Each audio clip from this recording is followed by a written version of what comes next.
बिस्मिल्लाहिर्रहमानिर्रहीम। अस्सलामुअलैकुम दोस्तों, द उर्दू टीचर में एक बार फिर आपको खुशामदीद कहते हैं। अपनी आज की वीडियो में हम बात करेंगे king of music Michael Jackson की ज़िंदगी के बारे में और उस थ्योरी के बारे में कि क्या उनकी मौत एक फितरी मौत थी या उन्हें कत्ल किया गया, और क्या माइकल जैक्सन ने इस्लाम कबूल कर लिया हुआ था।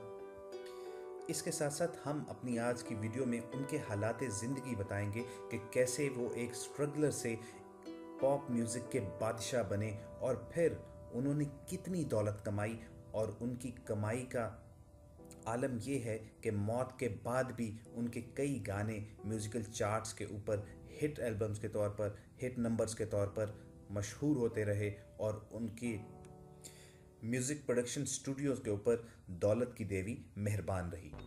मगर इससे पहले कि हम वीडियो का बाकायदा आगाज़ करें, आपसे एक दरख्वास्त करेंगे कि अगर आप हमारे चैनल पर नए हैं तो रेड सब्सक्रिप्शन बटन पर क्लिक करके हमारे सब्सक्राइबर ज़रूर बने, और इसके साथ साथ बेल आइकॉन को प्रेस करना मत भूलें ताकि आप तक हमारी तमाम वीडियोज़ के नोटिफिकेशन बाकायदगी से पहुँचते रहें। ख्वातीन हज़रात, अगर हम माइकल जैक्सन की ज़िंदगी का तज्ज़िया करें तो हमें ये दो हिस्सों में तकसीम नज़र आती है। एक हिस्सा है कुदरत के फैसलों का इनकार, और दूसरा हिस्सा जो डोमिनेंट पार्ट है वो है म्यूज़िक। दोस्तों, इसमें कोई शक नहीं कि माइकल जैक्सन दुनियाए मौसीकी का शहंशाह था। उसने वो अरूज देखा कि जिस तक पहुंचने के लिए लोग तरसते हैं, लेकिन उसका आगाज़ बिल्कुल भी ऐसा नहीं था। वो अपने वालिद का 7वां बच्चा था। ये एक स्याफाम ख़ानदान था, और दूसरे स्याफाम ख़ानदानों की तरह बरसों से जिस्मानी, ज़हनी और रूहानी ग़ुलामी से आज़ादी की कोशिश कर रहा था। उसके भाइयों ने जैक्सन 5 के नाम से एक बैंड बनाया। 1969 में उनके एक गाने आई वॉन्ट यू बैक ने मकबूलियत भी हासिल की, लेकिन कभी भी ये बैंड सफ़े अव्वल में शामिल ना हो सका। नन्ना माइकल अपने भाइयों का छोटा था। वो उससे ज़ाती मुलाजिम जैसा सलूक करते थे, और इस फिज़ा में उसके आइडियाज़ घुट घुट कर मरने लगे। माइकल जैक्सन जीनियस था।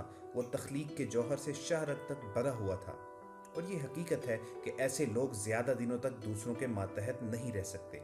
चुनाचे एक दिन उसने जैक्सन 5 से अलहदगी इख्तियार की और फिर अपना solo album of the wall launch कर दिया।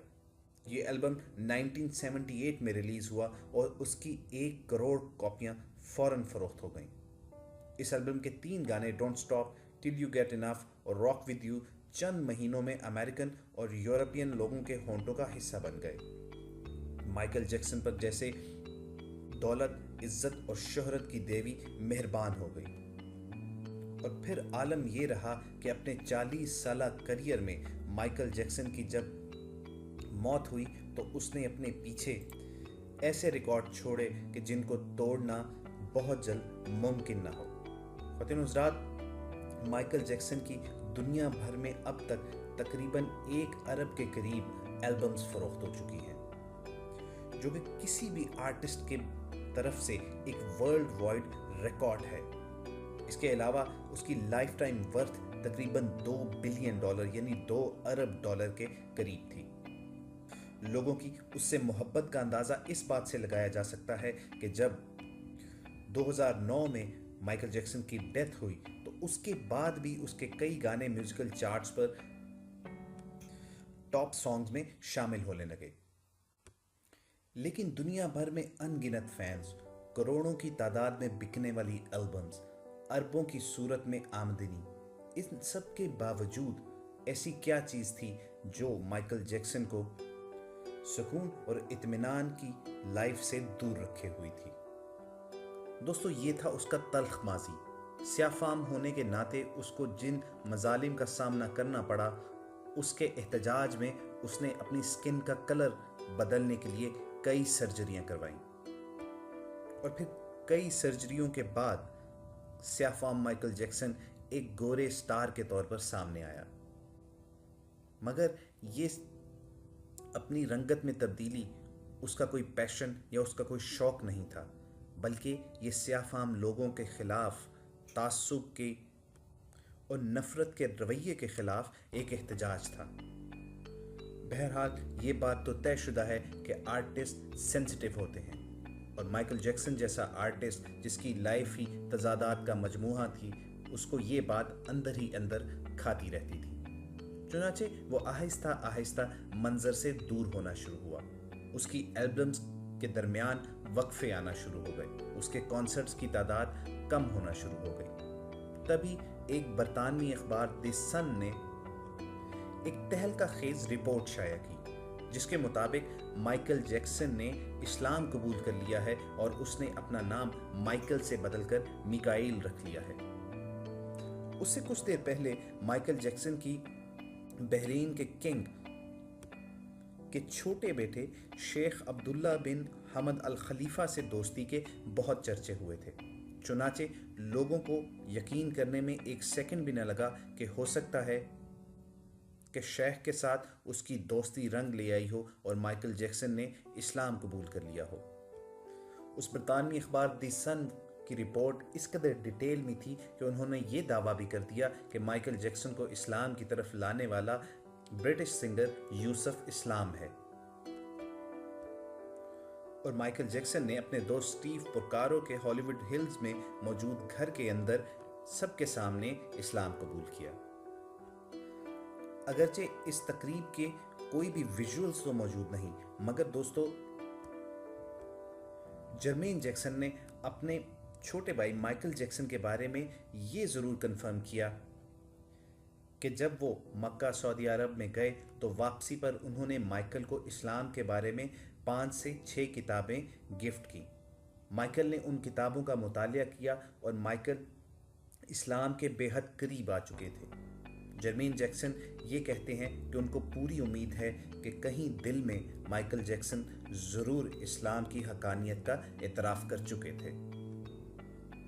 मगर ख़वातीन और हज़रात, जो ही माइकल जैक्सन के बहरीन के शेख के साथ दोस्ती के चर्चे आम होना शुरू हुए, उनके इस्लाम में दिलचस्पी लेने के बातें बाहर निकलना शुरू हुई।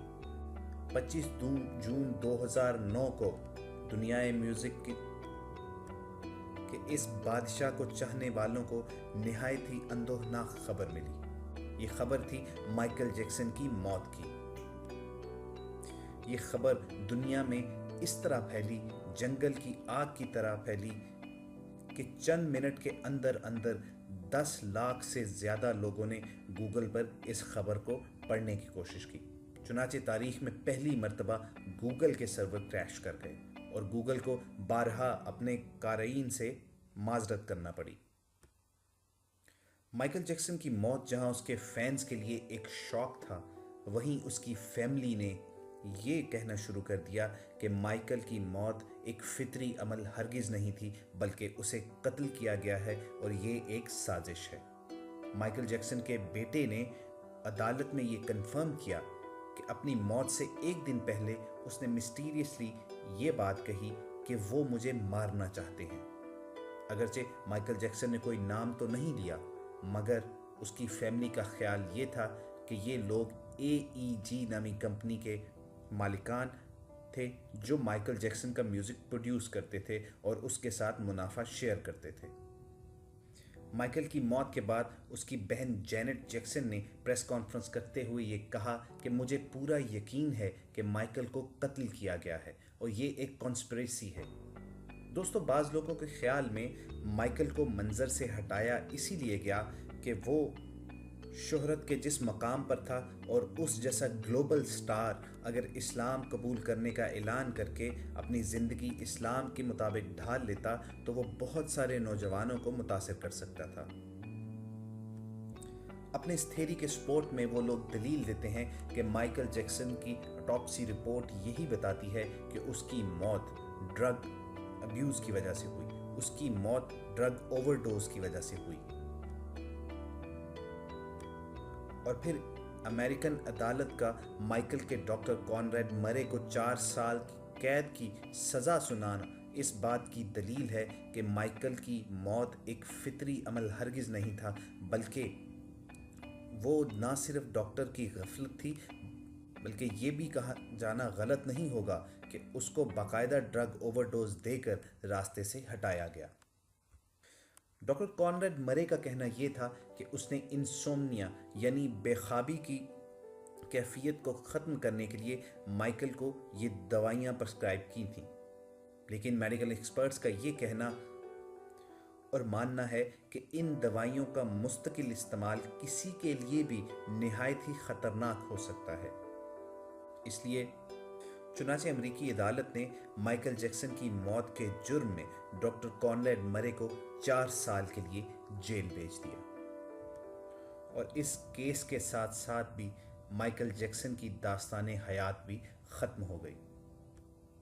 वो अरबपति शख्स जिसके दुनिया भर में करोड़ों फैन थे, वो शख्स जो रात को ऑक्सीजन टेंट में सोता था, जो जरासीम, वायरस और बीमारियों के असरात से बचने के लिए दस्ताने पहनकर लोगों से हाथ मिलाता था, वो मखसूस खुराक खाता था। उसने मुस्तकिल तौर पर 12 डॉक्टर मुलाजिम रखे हुए थे। ये डॉक्टर रोज़ाना उसके जिस्म के एक एक हिस्से का मुआयना करते थे। उसकी खुराक रोज़ाना लेबॉर्ट्री से टेस्ट होकर आती थी। उसने अपने लिए फालतू फेफड़ों, गुर्दों, आँखों, दिल और जिगर का बंदोबस्त कर रखा था। ये वो डोनर थे जिनके तमाम अखराजात माइकल जैक्सन उठाता था कि बवक्ते ज़रूरत उसे ये अज़ा वो अतिया कर सके। लेकिन फिर 25 जून की रात आई, उसे सांस लेने में दुश्वारी पेश आई और ये डॉक्टर्स उसे मौत से बचाने के लिए कोशिश करते रहे, लेकिन नाकाम हो गए। जो शख्स नंगे पांव जमीन पर नहीं चलता था, जो किसी से हाथ मिलाने से पहले दस्ताने चढ़ा लेता था, जिसके घर में रोजाना जरासीम कुश अद्वियात छिड़की जाती थी, वो शख्स 50 साल की उम्र में सिर्फ 30 मिनट के अंदर ही अंदर मौत की वादी में उतर गया। ख़वातीन हज़रात, ये थी माइकल जैक्सन की कहानी। हम उम्मीद करते हैं कि आपको ये वीडियो पसंद आई होगी। इसे लाइक कीजिए, शेयर कीजिए और कमेंट सेक्शन में अपने ख़यालात का इजहार ज़रूर कीजिए कि आपके ख़्याल में क्या वाकई माइकल जैक्सन मुसलमान हो चुका था और क्या वाकई उसकी मौत एक आलमी साजिश थी कि जिसमें एक ग्लोबल स्टार को मुसलमान स्टार के सिंबल बनने से रोका जाना था। आखिर में आपसे गुजारिश करेंगे कि अगर आप पहली मर्तबा हमारे चैनल पर आए हैं तो रेड सब्सक्रिप्शन बटन पर क्लिक करके हमारा चैनल सब्सक्राइब ज़रूर करें। इसके साथ साथ बेल आइकॉन को प्रेस करना मत भूलिए ताकि आप तक हमारी तमाम वीडियोस बाकायदगी से पहुंचती भी रहें। जल्द ही आपसे दोबारा मुलाकात होगी। अपना ख्याल रखिए। अल्लाह निगहबान।